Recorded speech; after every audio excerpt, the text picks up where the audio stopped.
Saya beli semua mobil itu.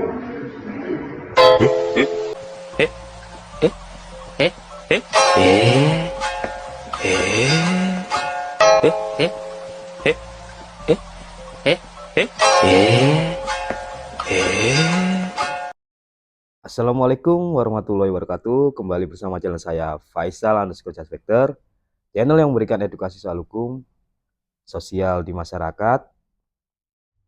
Di konten kali ini saya akan membahas mengenai Undang-Undang Lalu Lintas Jalan, di mana pada tanggal 27 Maret kemarin terjadi kecelakaan beruntun yang dimana melibatkan sopir truk yang masih di bawah umur menabrak beberapa kendaraan.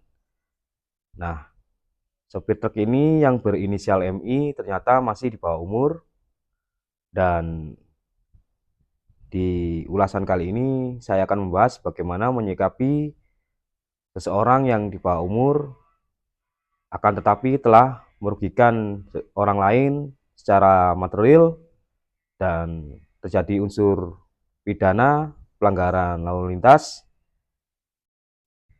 karena anak di bawah umur sesuai dengan Undang-Undang Perlindungan Anak tidak bisa dijerat dengan pasal pidana yang dimana biasa dijerat untuk orang yang dewasa.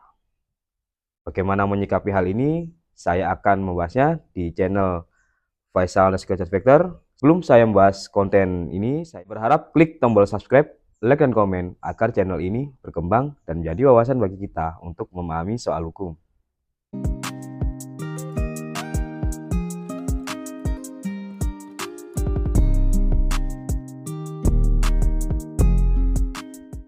Nah, MI kala itu mengendarai truk sendirian, di mana dia ketika melintasi tol GT Halim, MI terlihat sangat ugal-ugalan dan beberapa kali menabrak beberapa kendaraan, dan puncaknya pada exit tol si MI ini, truk ini terguling dan menabrak beberapa banyak kendaraan. Dan hal yang menarik adalah ketika si MI ini dimintai keterangan, si MI ini berdalih dia dikerjai seseorang, kabel gasnya dicopot oleh seseorang. Nah, ini pengakuan dari tersangka MI yang masih di bawah umur. Tali gasnya dicopotin. Begitu saya pasang tali gas itu, jadi gas itu nggak bisa disetel lagi, nggak tahu apanya. Saya nggak kuat ngangkat lagi itunya. Yang penting bisa digas aja kata saya kan. Saya mau nyariin orang itu saya. Nah, saya tanggung jawab semuanya. Iya. Awalnya kamu sebelum gerbang terjadinya kecelakaan itu, kamu ada serempetan sama mobil nggak? Enggak. Iya. Nah, terus mendekat gerbang itu kecepatanmu berarti nggak bisa direm. Iya. Berarti kecepatan tinggi. Iya. Kira nabrak kendaraan di depannya. Iya. Berarti remmu nggak berfungsi ya? Ya berfungsi tapi nyerempet mobil saya Pak. Nyerempetnya di mana? Ya di tol itu tadi. Pas di gerbang tol. Ya gerbang tol, pas keluar tol saya habis makan, mau makan, kata dia saya kan nggak bisa nong jalan. Tapi ya Saya beli semua mobil itu.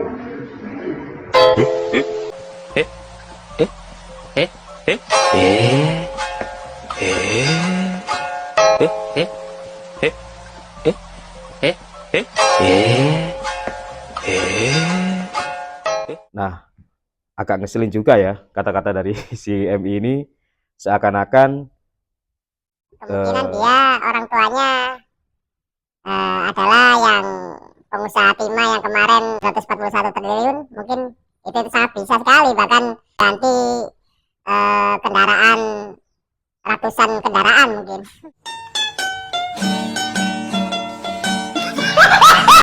Nah,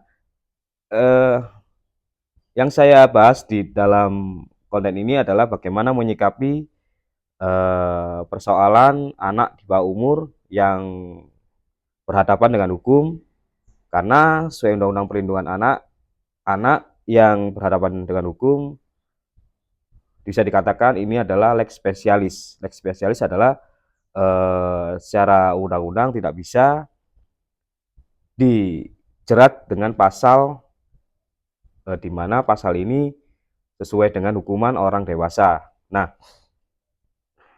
dan juga bagaimana menyikapi korban yang mobilnya sudah mengalami ditabrak dan bahkan sudah tidak berbentuk. Ini benar-benar sangat-sangat merugikan bagi pemilik kendaraan. Nah, apakah bisa korban ini menuntut kepada si sopir? Nah, salah satunya adalah dengan korban menuntut yang menyuruh si anak tersebut atau bos pemilik truk ini yang menyuruh anak tersebut mengendarai mengantarkan barang melalui truk tersebut, yang dimana truk tersebut sangat-sangat beruntun menyebabkan kecelakaan. Dan bahkan pihak yang berwajib, dalam hal ini kepolisian, harus benar-benar serius dalam menangani hal ini. Bos yang memperkerjakan anak tersebut bisa dijerat dengan dalam pasal 185 ayat 1 dan pasal 187 ayat 1 Undang-Undang Ketenagakerjaan, bisa dijerat dengan pidana penjara paling singkat 1 tahun dan paling lama 4 tahun, dan denda minimal 1 juta dan maksimal 400 juta. Dan korban juga bisa menuntut secara perdata. Dengan hal ini, meskipun si bocil ini dengan agak sombong kalau menurut saya mengatakan akan mengganti dan membeli semua mobil yang rusak tersebut, akan tetapi hal tersebut tidak akan bisa terwujud karena ya logika berpikir saja, karena di dalam keterangannya dia sendiri kehabisan ongkos ketika di rest area dan bahkan dia ngutang. Nah, hal ini yang sangat-sangat di luar logika kita, logika berpikir. Ya mungkin karena anak tersebut ketika dimintai keterangan berusaha defensif. Nah, itu secara psikis mempengaruhi anak tersebut berkata demikian. Nah, menurut saya hal yang bisa dilakukan korban adalah melakukan gugatan kepada pemilik truk tersebut atau bos yang mempekerjakan anak tersebut. Selain pidana penjara yang menjerat bos anak tersebut, bisa dilakukan dengan gugatan perbuatan melawan hukum, di mana di situ dapat dituntut dengan kerugian material dan imaterial.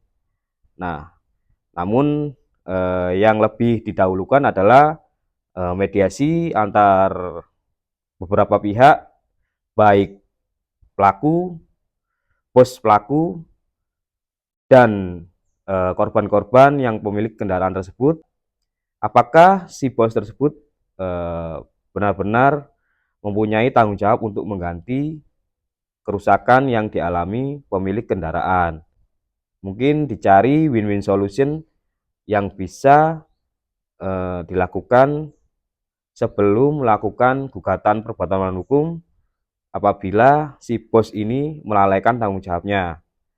Nah, karena yang dilematis adalah anak yang berhadapan dengan hukum ini masih di bawah umur dan secara materi finansial anak tersebut juga tidak punya apa-apa dan sangat-sangat tidak mungkin meminta ganti rugi kepada anak tersebut. Mungkin pesan saya adalah nantinya melalui parlemen atau DPR dapat melakukan sedikit revisi Undang-Undang Perlindungan Anak terkait masalah anak yang berhadapan dengan hukum ketika anak tersebut berusia 18 tahun. Nah, anak tersebut secara mental, pemikiran, dia bisa membedakan mana yang baik dan buruk, dan seharusnya ketika punishment yang diberikan atau hukuman yang diberikan kepada anak yang berusia 18 tahun bisa memberikan efek jera bagi anak yang berhadapan dengan hukum yang berusia 18 tahun atau menginjak ke usia 19 atau 20 tahun. Sekian pembahasan konten dari saya mengenai kasus anak yang di bawah umur yang menabrak beberapa kendaraan. Dan terima kasih telah melihat konten pembahasan hukum dari saya. Tunggu konten-konten selanjutnya di channel Faisal _ Charge Factor, channel yang memberikan edukasi soal hukum sosial di masyarakat. Terima kasih. Wassalamualaikum warahmatullahi wabarakatuh.